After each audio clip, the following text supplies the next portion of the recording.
da importância do erro, da importância do teste, sentir o mercado, experimentar coisas novas, aí eu volto à Escola Austríaca de Economia e faço uma ponte com o palestrante Nassim Taleb.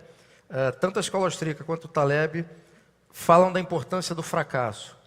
E nessa experiência de tentativa e erro, o fracasso talvez seja a coisa mais regular que existe na vida do empreendedor. Talvez a certeza maior é que a possibilidade do fracasso é muito maior do que a do acerto.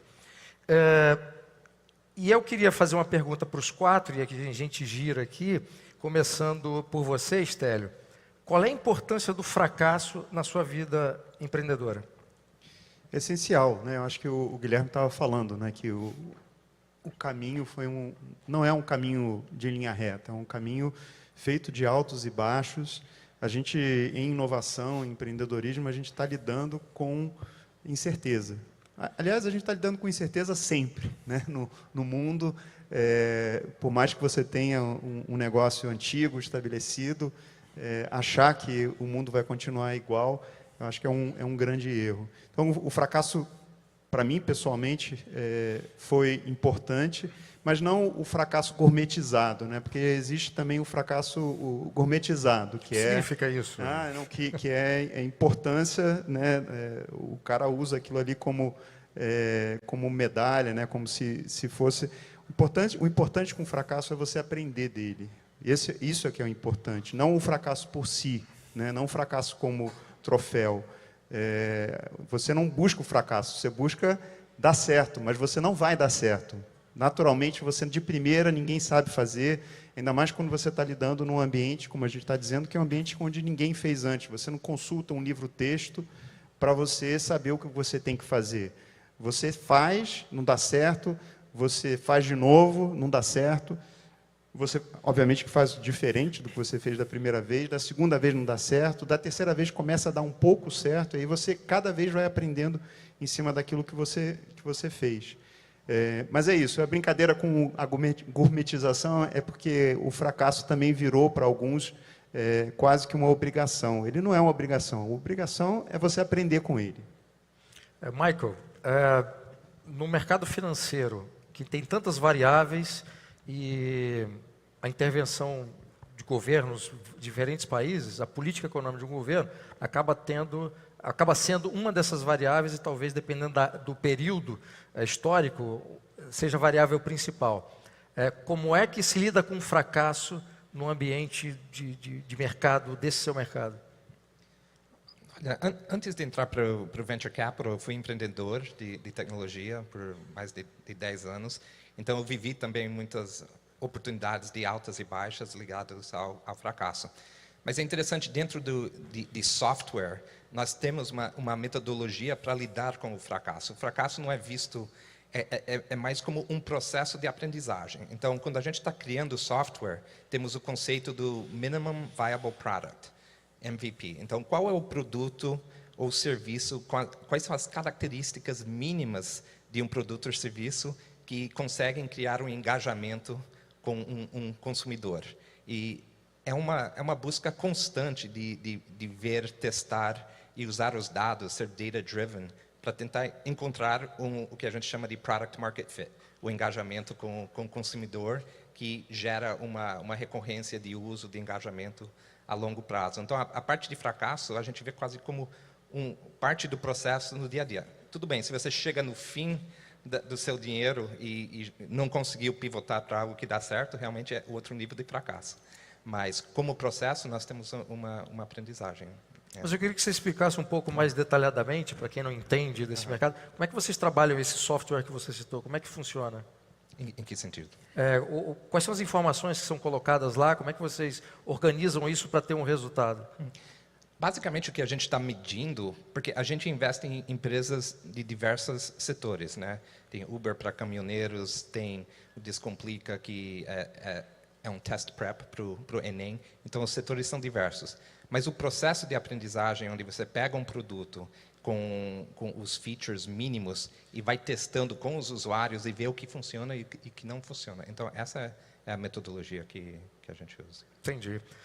André, na sua atividade empreendedora, não só na empresa atual, mas também, como é que como é que você trabalha o fracasso, no sentido de experiência, e pegando aquilo que o Stélio falou, como é que o empreendedor arranja ânimo para lidar com, às vezes, sucessivos fracassos, e às vezes o fracasso da empresa acontece no momento de uma crise econômica no país, ou uma crise internacional, dependendo da atividade da empresa? Bem, eu tenho um tremendo cagaço da palavra fracasso, assim, desculpem as meninas, porque eu acho que a palavra-chave para esse negócio aqui é humildade, né? É humildade genuína, né? É você, de fato, saber que não sabe tudo, saber que vai errar, e você vai ter erros, assim, que são erros importantes. O meu medo aqui, o tal do cagaço que eu me referia, porque no Brasil você tem um sistema jurídico e cultural punitivo ao fracasso total, ao fracasso fatal, né? Onde o empreendedor que realmente fracassa e quebra, ele muitas vezes, sem, né, mesmo que não tenha tido fraude, né, no fracasso empresarial daquela empreitada, ele está muitas vezes condenado a ficar 10 anos, né, baralhado em problemas jurídicos, e o que nos Estados Unidos, e culturalmente também, o sujeito fica meio marcado como fracassado e é de difícil recuperação, né? Os Estados Unidos foi uma sociedade que conseguiu fazer isso, né, de uma forma, e é por isso um dos grandes motivos da potência que é entender que, ao se empreender, é natural que aconteça tentativas e erros. Eu acho que um motivo do sucesso do Gui, por exemplo, que ele estava falando ali, é que o errar rápido que ele estava falando é exatamente isso. Assim, não pode deixar acabar o dinheiro, porque falir não dá. Se falir, acabou. E aí é um problema que você vai carregar durante muitos anos. Agora, erros, você vai cometer aos montes. Se eu começar aqui a narrar os erros que eu cometi na minha carreira de 19 anos de empreendedor, que foi quando eu conheci o Stélio, cara, realmente assim, vai ser aquele papel que sai assim, vai até o fim da sala, sabe? Mas você vai tentando consertar rápido, né? E você vai tentando se cercar de pessoas. Eu sempre fui uma pessoa que tive muitos sócios, e esses sócios me ajudaram a cometer menos erros, né? Então, eu gosto muito do modelo de sociedade. Gosto muito de conhecer pessoas mais velhas, porque assim você erra menos. Acho que existem 3 tipos de pessoas, né? As que aprendem com os próprios erros, né? As que aprendem com os erros dos outros, e as que não aprendem de jeito nenhum. Então, é melhor a gente ficar aprendendo com os nossos erros e aprendendo um pouco mais com os erros dos outros. Então, acho que a questão é tentar fazer como o Gui falou, errar rápido, e acertar no direcional, né? Mas o muito importante aqui no Brasil é que, com essa mudança de geração empresarial, que também, com os vários participantes de Venture Capital, como o Michael, que já vem com a cabeça americana de investir, muitas vezes eu já vi investidores muito talentosos como o Michael dizer o seguinte para um empreendedor jovem: vai, toma aqui a grana para você fazer. Se você errar essa vez, não tem problema, eu te dou a grana para a segunda, eu te dou a grana para a terceira. Na quarta você vai acertar. Porque muitas vezes você consegue ver que aquele empreendedor tem o drive de acertar, e ele vai cometer erros, às vezes entrou na indústria errada, no momento errado. Isso acontece muito, né? Provavelmente quando o Guilherme entrou fez a XP lá no começo, era muito cedo para ser o que a XP é hoje. O Mercado Livre, eu me lembro que o Mercado Livre de hoje é uma empresa completamente diferente do Mercado Livre de 20 anos atrás. Foi muito importante a resiliência e a humildade desses empreendedores para conseguir construir esse negócio ao longo dos últimos 20 anos. Então, acho que a palavra do fracasso ali, eu tentaria transformá-la em humildade genuína e erros constantes para usar a pista toda, como diria o Gui, mas não deixar chegar no fracasso. Pelo menos para os próximos anos, até o nosso sistema jurídico-cultural está mais arrumado, né? Não bateu o carro, né? Não bateu o carro, não dá perda total. Guilherme, lidar com fracasso de forma individual, quando você está numa posição de liderança, é uma coisa. Agora, como é que se trabalha com a equipe diante de um fracasso? Como é que essa relação, o que se fala para a equipe? Como é que, depois de você internalizar isso e pensar em soluções, como é que você anima a equipe e fala assim, olha, fracassamos aqui, mas arrumamos solução e vamos em frente? Olha, a gente teve uma aula aqui sobre fracasso, né? E no final, a gente culturalmente, né? A gente até abordou esse tema aqui há pouco. Desde criança a gente aprende a não fracassar, né? Pô, nossos pais não querem que a gente erre, querem que a gente tire nota boa o tempo inteiro. Então isso é cultural.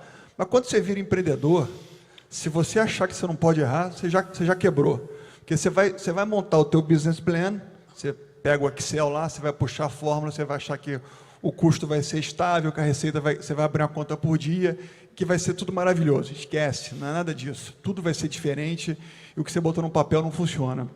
E você só vai descobrir as coisas depois que você botar a cara a tapa.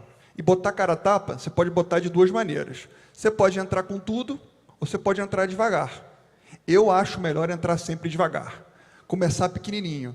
Porque começar pequenininho você nunca quebra, né? Porque você não pode ter o PT no carro, né? Você não pode dar PT no carro. Se der PT, você não joga mais o jogo, né? Então a estratégia nossa sempre foi essa. Eu sou o maior exemplo de todos na empresa. Então eu estimulo as equipes como? Mostrando que eu sou a pessoa que mais erra lá dentro. Se as equipes não estão errando, elas não estão dando o seu melhor.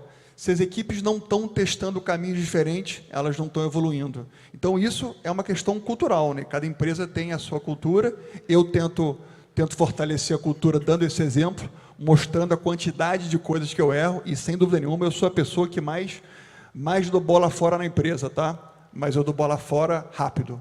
Corrijo rápido, então, hoje eu acho uma coisa, amanhã já não acho mais. Né? E é assim que funciona, né? Porque a gente acha que quem muda de opinião é atrapalhado, né? Não, o que eu digo é que a cada dia que passa você fica mais inteligente, né? Você vai se deparando com novas variáveis, você vai ficando mais inteligente, e aquilo que você achava que era vermelho, hoje é preto. E é preto porque mudou. Obviamente que a decisão, você tem que mudar de opinião com consistência, né? Você não pode simplesmente mudar de opinião porque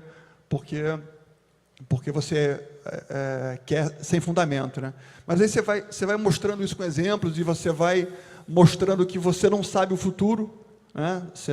Você não vai inventar o futuro imaginando que ele vai ser assim. Você vai ter que começar a experimentar algumas coisas, de preferência pequenas, eliminar aquelas que não estão dando certo e começar a intensificar aquelas que deram mais certo, né? Aquele exemplo que eu dei do curso, até a gente começar a descobrir, lá em 2002, que o curso funcionava, eu cheguei a fazer visita de porta em porta.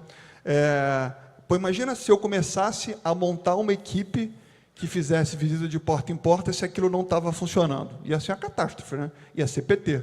E aí comecei a fazer palestra na XP mesmo, porque era salinha pequenininha, e aí a gente começou a ver que aquilo estava enchendo, mas não fazia sentido incrementar muito, porque não estava dando dinheiro ainda. E aí, quando a gente viu que o caminho do curso dava certo, opa, esse caminho aqui tem cheiro bom. Funcionou, fez um curso, sobrou R$9.000, vamos fazer o segundo, opa, sobrou mais 9, e aí, já que deu um deu certo, 2 deram certo, agora vamos fazer 50, 200. E aí a gente criou uma estrutura que pudesse suportar aquilo, e aí a gente avançou com intensidade, porque já não estava mais arriscado, já estava claro. Mas você avançar sem perceber isso antes, passa a ser um jogo muito, muito difícil. Então, acho que, acima de tudo, exemplo, e a gente falou muito sobre humildade, né? É ser humilde e jamais ser arrogante, né? Eu sei que são palavras que se encaixam, mas empresário que é arrogante se estrepa. Se estrepa porque você não sabe o amanhã. Você tem que estar sempre muito aberto, você não pode ser nunca muito convicto de nada, porque as coisas estão sempre mudando. E se você não for que nem o capim, que se molda a cada vento que bate, se você ficar que nem o bambu, quando bate aquela ventania, ele quebra. Então o empresário, é importante que ele seja capim. Ele vai se moldando a cada situação, e é esse exercício diário que vai te fazendo ser uma pessoa melhor e vai fazendo as pessoas entenderem a cultura, e aí aquilo que você está fazendo, a pessoa do lado começa a fazer, e aí você monta uma empresa fora de série. A respeito de como lidar com o fracasso e ser um empreendedor capim, usando a sua terminologia, fazer um registro aqui do grande Barão de Mauá, depois Visconde de Mauá, que no século XIX foi talvez o maior empreendedor brasileiro, que aprendeu com os erros, faliu completamente, mesmo falido, fez questão de pagar todas as suas dívidas pela lei brasileira da época. Uma parte delas ele nem teria obrigação de pagar, conseguiu superar, conseguiu voltar a empreender e se tornou, depois de tudo isso, conseguiu ser mais rico do que era antes. Então, Barão de Mauá acho que serve como referência histórica de um grande empreendedor brasileiro.